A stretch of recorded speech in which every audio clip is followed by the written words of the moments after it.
नमस्कार साथियों, स्वागत है आपका अपने YouTube चैनल भाषा निकेतन में। साथियों, हम बात करेंगे प्रश्नोत्तरी संख्या 3 पर और यह सामान्य हिंदी की प्रश्नोत्तरी चल रही है।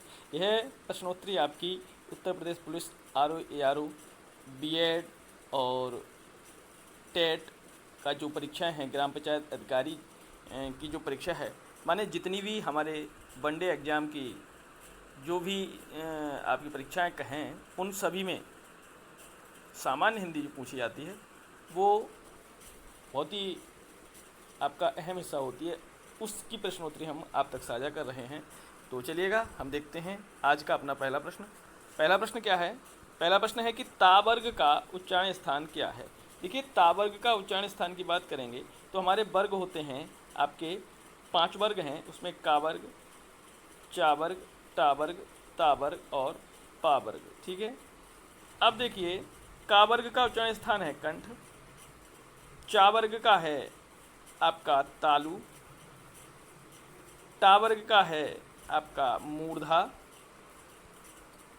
ता वर्ग का है आपका दंत और पा वर्ग का है ओष्ठ। कौन सा है? ओष्ठ। तो इस तरीके से इसमें अगर हम देखें, ता वर्ग का उच्चारण स्थान हो गया, दंत हो गया। ठीक है, चलिए देखते हैं अगला प्रश्न। पा वर्ग का उच्चारण स्थान, पा वर्ग का भी हम आपको बताए थे। इन सभी में पा वर्ग का उच्चारण स्थान आपका ओष्ठ हो जाएगा। क्या हो जाएगा? ओष्ठ हो जाएगा। अगला है चा वर्ग का, वही बात। चा वर्ग का क्या होता है? इनमें से जो तालु है, तालु, देखिए एक संस्कृत का सूत्र है, ई चूय शानाम तालु, ई चूय शानाम तालु।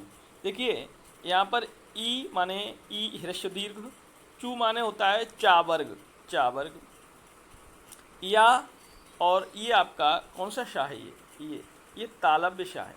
इसका भी प्रयोग आपका चा वर्ग में आने वाले वर्ण आपके तालु उच्चारण स्थान रखते हैं। तो ई चू या शा नाम, ये सभी वर्ण जो हैं वो तालु या तालव्य हैं।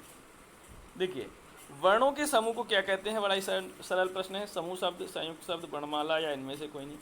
तो ये वर्णमाला आपका सही है। अगला है छ त्र ज्ञ, छ त्र और ज्ञ, ये 3 शब्द हैं। इनको क्या कहते हैं साथियों? संयुक्त व्यंजन, उष्म व्यंजन, तवर्गीय व्यंजन या इनमें से कोई नहीं। देखिए, संयुक्त व्यंजन इनको कहा जाता है। उष्म व्यंजन आपके होते हैं कौन कौन से? क्ष, क्ष, ह। ठीक है, ये आपके उष्म व्यंजन होते हैं तीनों, शा और हा। और तावर्ग माने जो तावर्ग के हैं, त थ द ध न, ये आपके तावर्ग वाले हो गए। लेकिन ये संयुक्त व्यंजन में देखिए, ये जो संयुक्त व्यंजन है, ये किसका योग है? ये आपका का और जो आपका मूर्धन्य शा है उसका योग है। ये त्रा जो है ता और रा, इसका योग है। और अगर इसमें रा से आ अलग कर दो तो ये हलंत लगेगा।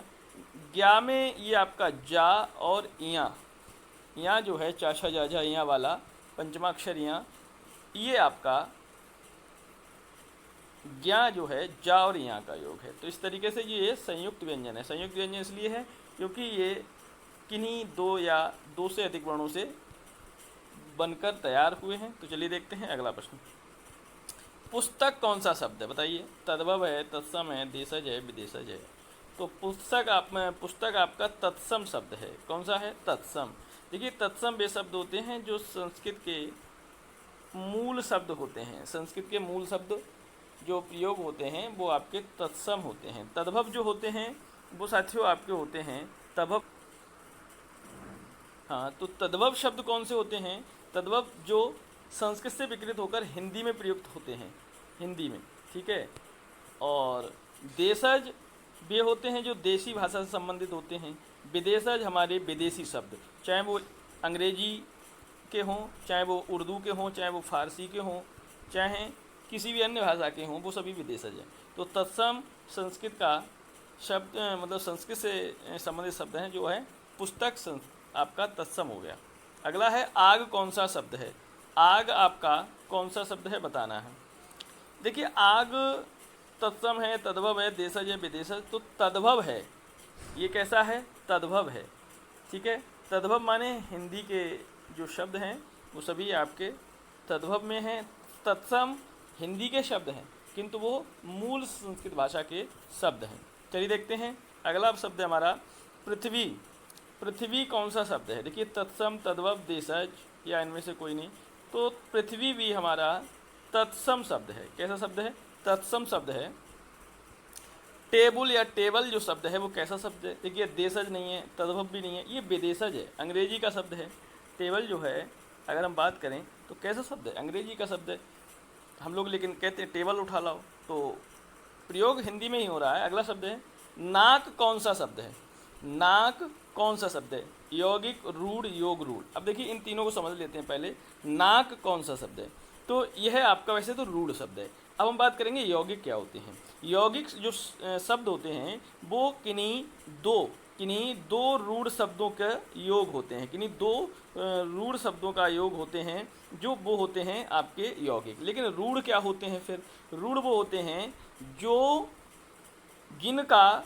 वे शब्द जिनका विखंडन करने पर या तोड़ने पर या विखंडन करने पर क्या नहीं होता, विखंडन करने पर जो अपना मूल अर्थ खो देते हैं। ना अलग कर दें और का अलग कर दें तो इनका कोई अर्थ नहीं रह जाएगा। लेकिन यौगिक में ऐसा नहीं है। यौगिक में हम कहें दो रूढ़ शब्द हैं तो प्रत्येक का अपना अपना अर्थ होता है, ठीक है। लेकिन रूढ़ में अगर हम इनका विखंडन करें तो ये अर्थ खो देते हैं। योग रूढ़ वे शब्द होते हैं, ये भी किन्हीं दो रूढ़ शब्दों का योग होते हैं। लेकिन क्या खेल है इनमें? ये शब्द होते हैं वो किसी अन्य को इंगित करते हैं। योग रूढ़ शब्द किसी अन्य को इंगित करने वाले होते हैं, अर्थात तीसरे को बताते हैं। जैसे हम कहें जो बहुब्रीहि समास है आपका, बहुब्रीहि समास के जितने भी शब्द होते हैं वो याद रखिएगा आपके किस में आएंगे? योग रूढ़ में आएंगे। किस में आएंगे? योग रूढ़ में आएंगे। तो नाक आपका रूढ़ है क्योंकि इसके खंड करने पर यह अपना अर्थ खो देगा। अगला प्रश्न है हमारा फूल कौन सा शब्द है? बताइए फूल कौन सा शब्द है? समूहवाचक, जातिवाचक, व्यक्तिवाचक, भाववाचक। देखिए फूल जो है आपका जातिवाचक है, क्योंकि देखिए फूल तो कई प्रकार के होते हैं।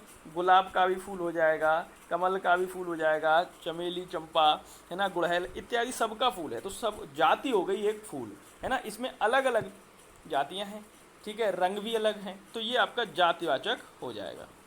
अगला है ईमानदारी कौन सी संज्ञा है? आपको बताना है ईमानदारी कौन सी संज्ञा है। व्यक्तिवाचक, भाववाचक, समूहवाचक या इनमें से कोई नहीं।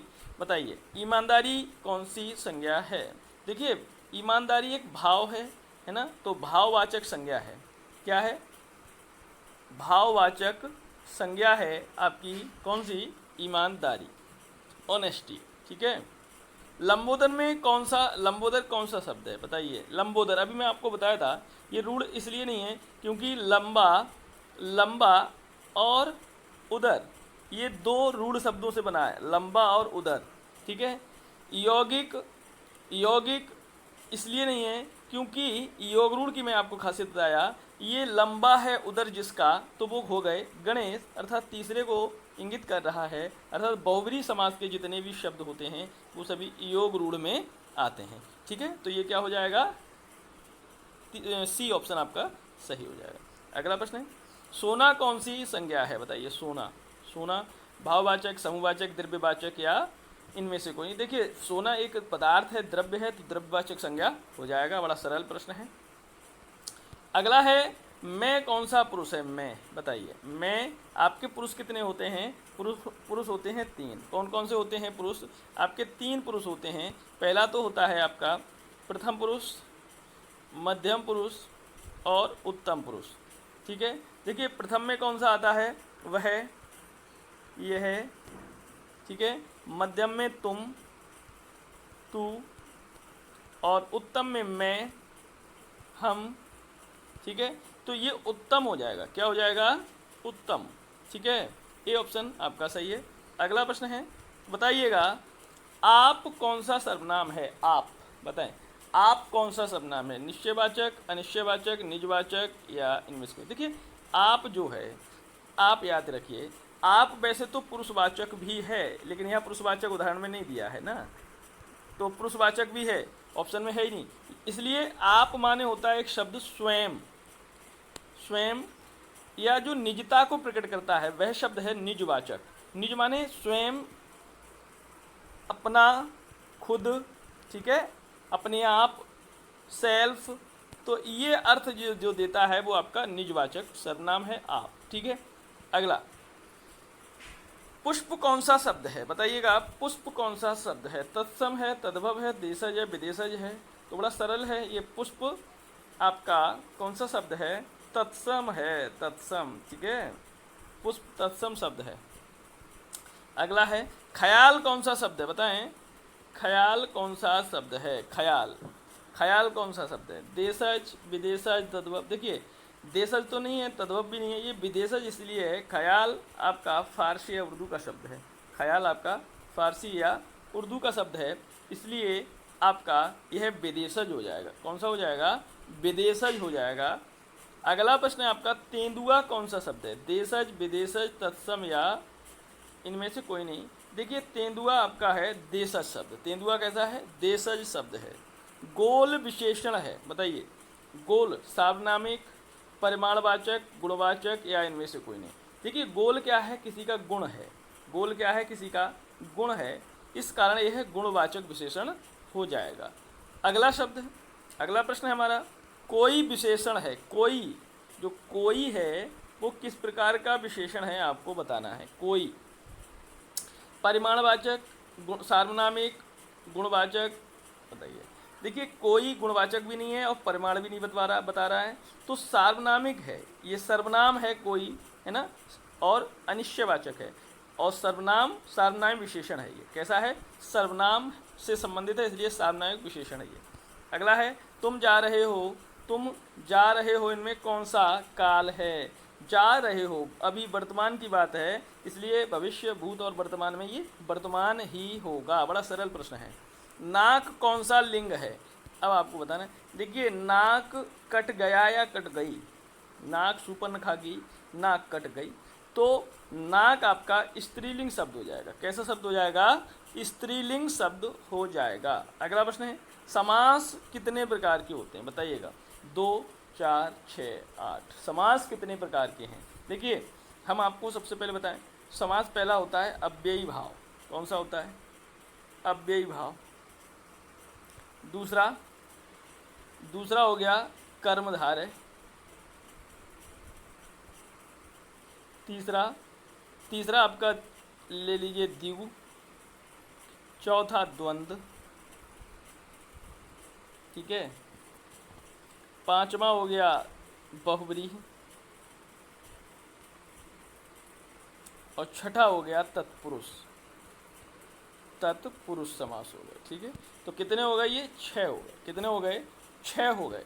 अगला देखते हैं, नवयुवक कौन सा समास है, नवयुवक कौन सा समास है, कर्मधारय, बहुव्रीहि, द्वंद्व या द्विगु। देखिए, नव युवक, नव माने नया और नया माने विशेषण, और युवक अर्थात एक पद विशेषण और दूसरा पद विशेष जो है, अर्थात किसी विशेष की विशेषता बताने वाले को विशेषण कहते हैं। जहाँ कर्मधारय कहता है कि जहाँ एक पद विशेषण और दूसरा पद संज्ञा या विशेष हो, वहाँ कर्मधारय होता है, तो कर्मधारय समास का उदाहरण है। अगला हमारा प्रश्न है, प्रतिदिन में कौन सा समास है। देखिए, प्रतिदिन लिख लिया हमने। अब प्रतिदिन में ये प्रति है उपसर्ग। क्या होता है, उपसर्ग। याद रखिएगा, जिसका पहला पद उपसर्ग होता है वो हमेशा अव्ययी भाव समास होगा। क्या होगा साथियों, अव्ययी भाव समास होगा। जिसमें पहला पद उपसर्ग दूसरा पद संज्ञा हो, वह आपका उपसर्ग और संज्ञा वाला शब्द, संज्ञा वाला जो समास है वो आपका अव्ययी भाव होगा।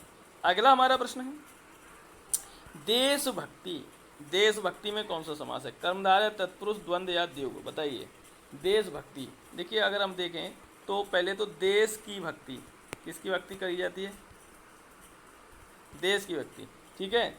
अब की आ गया है तो ये आपका कारक है, कारक चिन्ह है, और कारक कौन सा है, संबंध कारक है, और यह आपका समास हो जाएगा तत्पुरुष समास। तो संबंध तत्पुरुष समास हो जाएगा। ये कौन सा हो जाएगा, संबंध तत्पुरुष समास, ठीक है। तत्पुरुष समास में ही कारक व्यक्तियों का प्रयोग होता है। चलिए देखते हैं अगला समास। नीलकंठ में कौन सा समास है, बताइएगा। नीलकंठ में कर्मधारय, बहुव्रीहि, अव्ययी भाव या तत्पुरुष। देखिए, नीलाकंठ किसका होता है भैया, नीलाकंठ किसका होता है, आपका है नीलकंठ क्या, नीलाकंठ आपका है नहीं है, तो नीलाकंठ किसका होता है? भगवान शंकर का, भगवान शंकर का। और यहाँ जो बहुब्रीहि समास है वो क्या कहता है कि ना पहला पद प्रधान और ना दूसरा पद प्रधान, अर्थात कोई तीसरा पद कौन है? शंकर। जहाँ तीसरा पद प्रधान हो, माने ना नील पहला पद, कंठ दूसरा पद, इन दोनों पदों की प्रधानता ना होकर किसी अन्य की प्रधानता न रहे, शंकर, है ना। नीलकंठ वाले कौन है? शंकर। तो यहाँ बहुब्रीहि समास हो जाएगा। अगला प्रश्न है पाप पुण्य। देखिए द्विगु अव्ययी द्वंद्व और इनमें अव्ययी भाव तो हम आपको बता दिए, पहला पद अव्यय दूसरा पद संज्ञा, और द्विगु में संख्यावाची होता है, नहीं है। द्वंद्व क्या होता है? द्वंद्व माने ही होता है विपरीत या विरोध, द्वंद्व माने ही विरोध होता है, आपने सुना होगा द्वंद्व शब्द है हिंदी का। तो विरोध जहाँ हो तो पाप का पुण्य, विपरीत या विपरीत जैसे शब्द जहाँ हो वहाँ समझ लीजिए आपका द्वंद्व समास ही होगा। अगला प्रश्न है और आज का हमारा आखिरी प्रश्न साथियों, क्या है आखिरी प्रश्न? दोपहर कौन सा समास है? दोपहर बताइए। अब देखिए आ गया द्विगु, मैंने आपको बताया संख्यावाची होता है, दो गायों का, गु माने गाय, द्वि माने दो, दो गायों का समूह, अर्थात जहाँ संख्या बताई जाए वहाँ पे आपका कौन सा होगा? द्विगु समास होगा। तो ये आपके पहले दूसरे तीसरे नहीं, कौन सा हो जाएगा? द्विगु समास संख्यावाची। तो साथियों आपका बहुत बहुत धन्यवाद, और आपको वीडियो पसंद आई है तो आप इसको लाइक करें, चैनल पर नए हैं तो सब्सक्राइब कर लीजिए और साथियों तक भी शेयर करिए। यह हमारी जो वीडियो है ये है अभी जो वर्तमान में आर और जो परीक्षा यूपी पुलिस की है होने वाली है उसके लिए, और आगामी जितनी भी परीक्षाएं हिंदी व्याकरण से संबंधित उन सब के लिए आपको उपयोगी साबित होगी। तो फिर मिलते हैं अगले वीडियो के साथ, तब तक के लिए नमस्कार, धन्यवाद।